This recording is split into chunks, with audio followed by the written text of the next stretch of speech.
All right, well, since you're so smart and know everything, let me ask you something real quick. Why is it that every time Trump sneezes, it becomes a national emergency? But when the left crosses the line, suddenly nobody sees anything. Hello everyone, I'm Dr. Ahmad Shakur. So your president, Donald J. Trump, posted a very disrespectful video, supposedly depicting Michelle and Barack Obama. Let's get into it. I'm not surprised, and none of us should be, because we all know that Trump has always been so jealous and envious of President Barack Obama, and rightfully so. I mean, look at him, and then look at President Obama. I mean, he's literally everything that Trump never could be. He's handsome, intelligent, educated, well-spoken, charismatic, has a lovely wife. Trump has a lovely wife. Melania is lovely in my opinion, but sadly, she's with Trump. So there's that. Please pay attention. Then posting a video depicting them as primates, something that has historically been viewed as disparaging to people who look like me.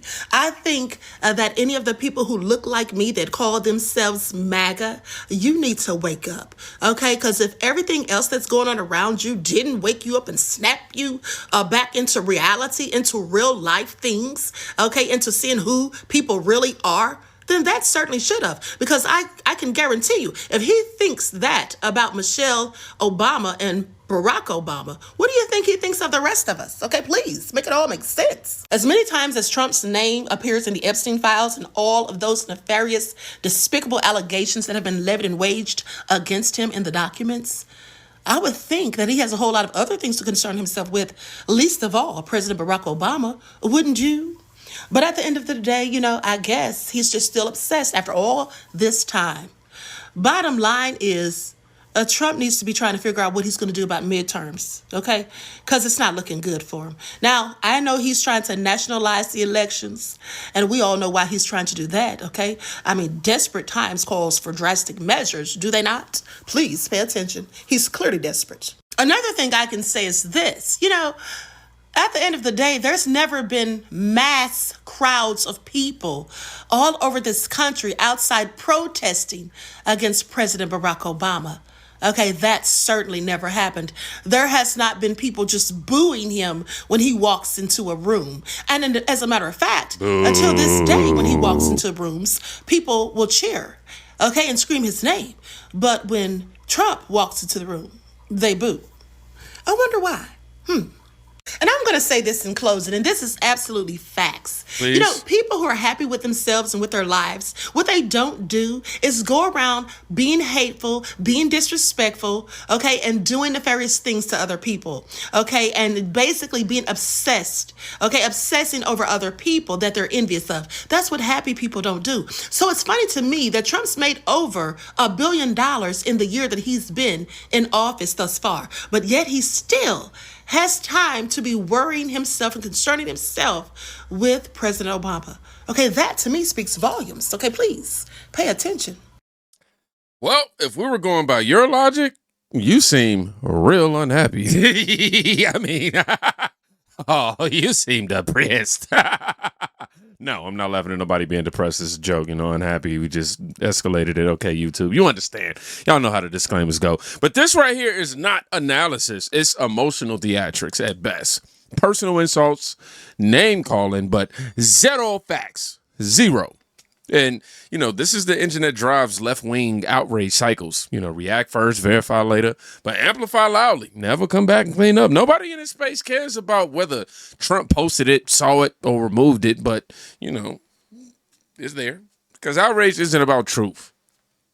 It's about political leverage. So, let's get to this thing called reality. So, do you have any questions, John? Mr. President, social media post that you took down earlier today, the White House says that a staffer sent it.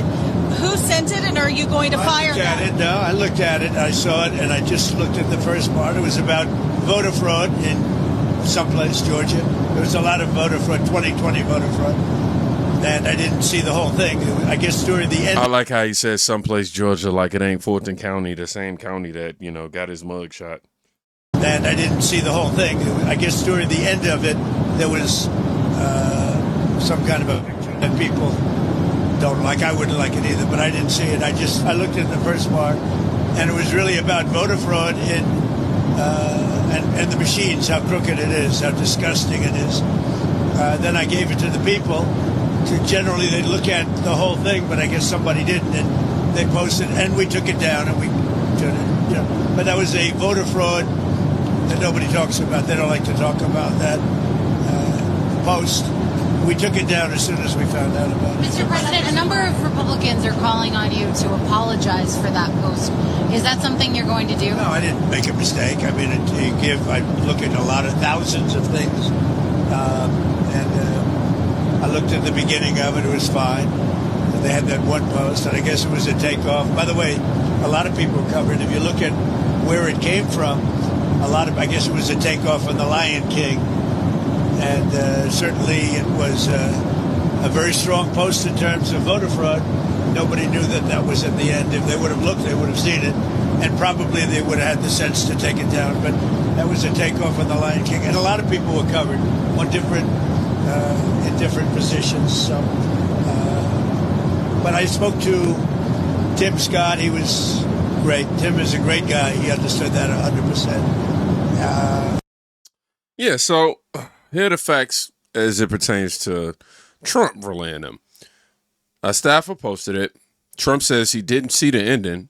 It was removed. No disciplinary theater for media satisfaction. That's basically what I just got out of that. Yet, the left, the Democrats, immediately frames it as intentional racism.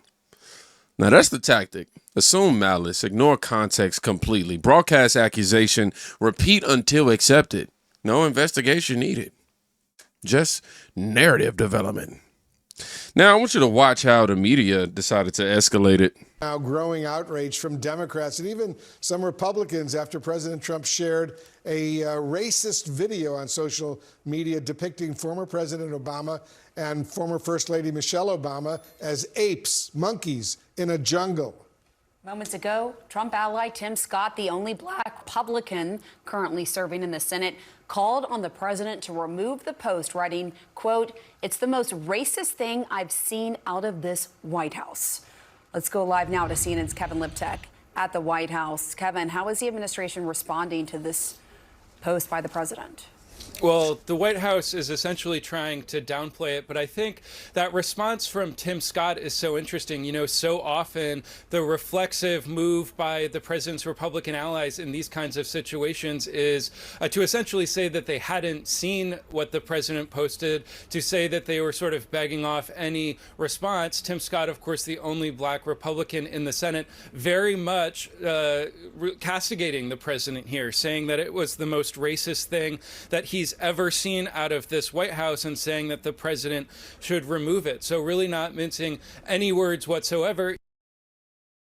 Oh, wow, you stopped right in the middle of me mid-sip, man. I didn't even get a chance to finish that. Growing outrage, though, right? Racist video. Bipartisan coordination. Notice something missing? You don't? Okay, you know, that's why you come to Kingdom Reacts. Evidence of intent. That's what's missing, because modern media doesn't require proof. It requires momentum. That's it. We've been covering this all week. This isn't journalism. This is outrage packaging. The faster they brand something racist, the faster they can control a headline. And politicians jump right in. So everybody should know right now about this racist video that Donald Trump posted, which has former President Barack Obama and former First Lady Michelle Obama appearing as apes. Yes, that's right. The President of the United States posted a video with former President Barack Obama and former First Lady Michelle Obama as apes. Racist posting from a racist president. Clear and simple. The real question is, what is everybody else going to do? What are they going to respond to? Are all Republican elected officials at every level of government, all Republican donors, all Republican voters, all MAGAs, are they going to denounce that posting? Or are they going to just let it slide and let it be what it is? The real question is really on them, because that's where the real test is. We've known about his racism for a long time. The question is, will you reveal yours? Are you going to denounce it, or you just going to let it go? Sends a message, not just about who he is, but it sends a message about who you are. The walk up, hold on, it sends a message about who you. Hold on, look at this. But it sends a message about who you are. Now, before I break this down, am I the only one who thought he was saying the beginning of Eminem's "Lose Yourself"? Republican elected officials at every level of government, all Republican donors, all Republican voters, all MAGAs, are they going to denounce that posting, or are they going to just let it slide? Palms are sweaty, knees weak, arms. All right, I did too much. Anyhow, we know Eminem stands too politically too. So this is political opportunism in real time that we're seeing. We're actually seeing historical weaponization, moral grandstanding, collective guilt farming. You trying to guilt farm? Guilt farm, guilt frame, interchangeable. But all built on an incident involving a staffer post, a deleted clip, and zero verified intent. But when you're building campaign messaging, hey, facts are optional. Narrative is mandatory. Now, let's go ahead and test this thing called consistency. Massive spike occurred that favored Joe Biden.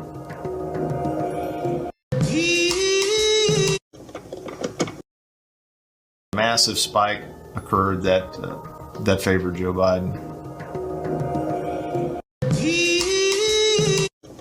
I just wanted to play it twice, you know what I'm saying? I wanted to make sure it was marinated up in that thing, you know. Here's the uncomfortable reality that Democrats refuse to touch.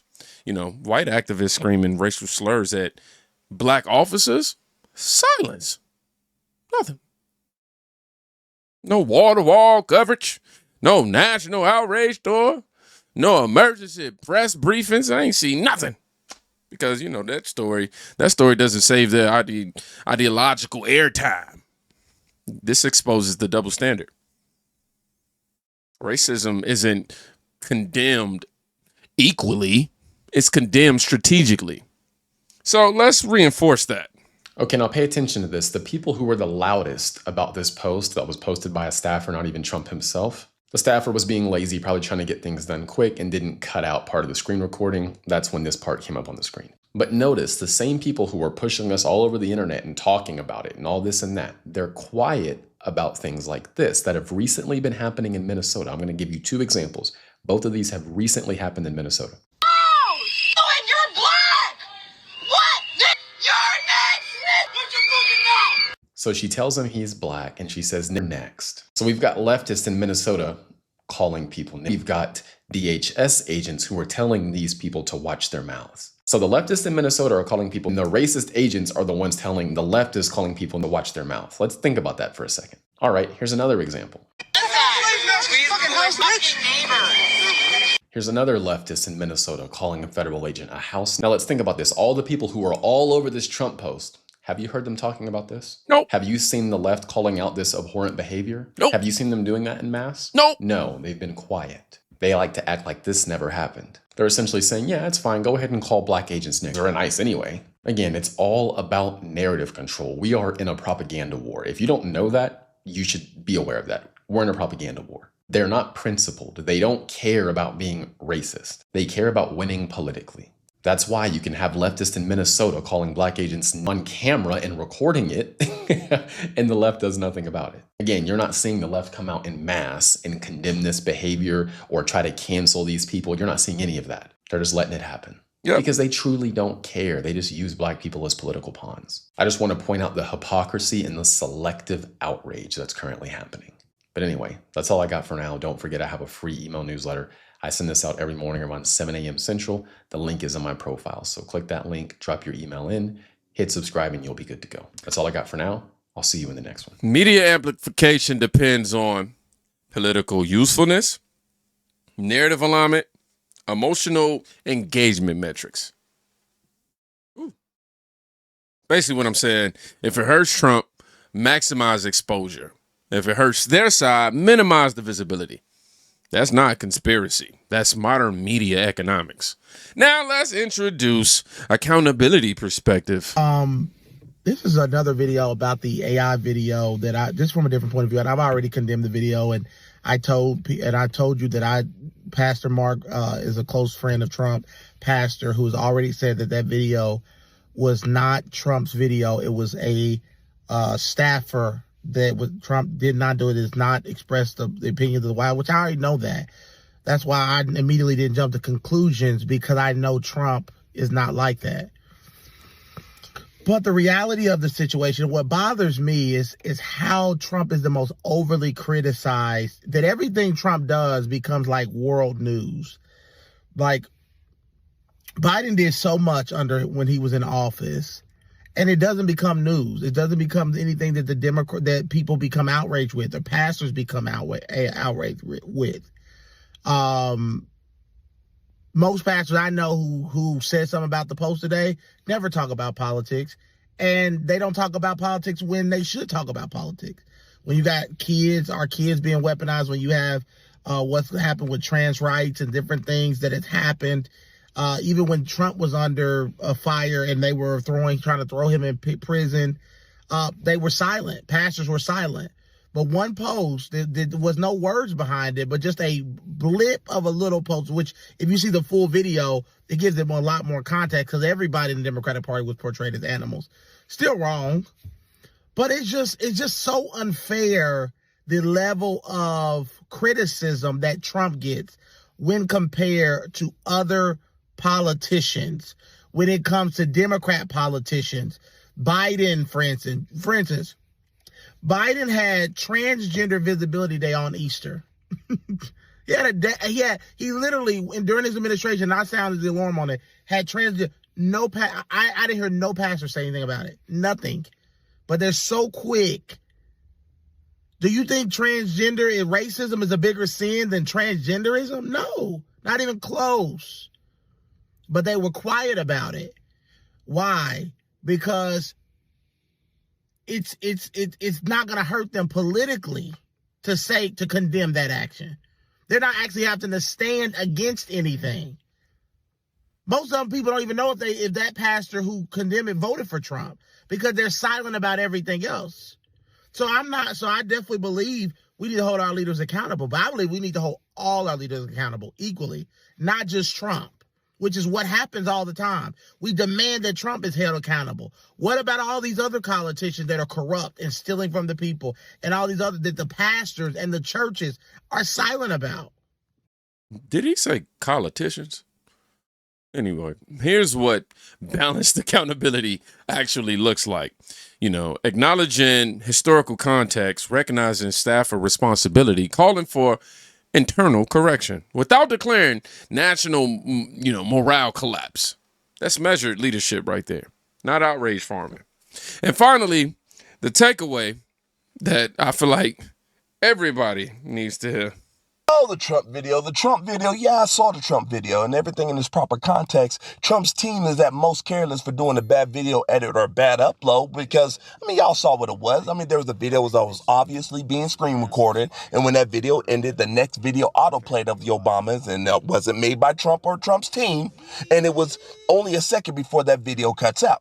Now, someone who does videos for a living, I understand how it goes and feels to do an incomplete edit or upload the wrong video, so I chalk it up to that. So in its proper context, it doesn't appear to be nefariously motivated or anything like that. But I will definitely say this. Little mistakes like this have lasting implications, because obviously he is the commander-in-chief. So these type of things cannot happen when it comes to someone in his capacity. So he has to tighten up his ship, honestly, when it comes to him as president, and be more careful and mindful when it comes to his team and his team's actions, because they're all under the microscope, so they have to keep it microscopically clean when it comes to the left and their nefarious ideologies and nefarious attacks against people like us on the right side of history. So let this be a lesson to all of us. We have to keep it clean. We have to keep it kosher. We have to dot all of our I's across all of our T's. We have to make sure we are on point when it comes to the unfortunate, dubious nature of the left.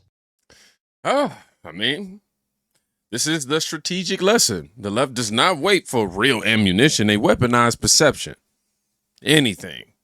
Accidental, edited, misinterpreted, anything becomes fuel for them. You know, so we got to understand, man, precision matters is what he was saying. Control matters is what he was saying. Because your opposition will exploit everything. That's not paranoia. That's the current battlefield. So I want to hear from you. Is this legitimate outrage or another example of narrative weaponization? Y'all definitely drop it in the comments, you know. But if you made it to the end of the video, let me see what I want you to write. I want you to put no outrage farming. Y'all be safe. Go check out somebody today. You can quite literally be saving their life. Peace.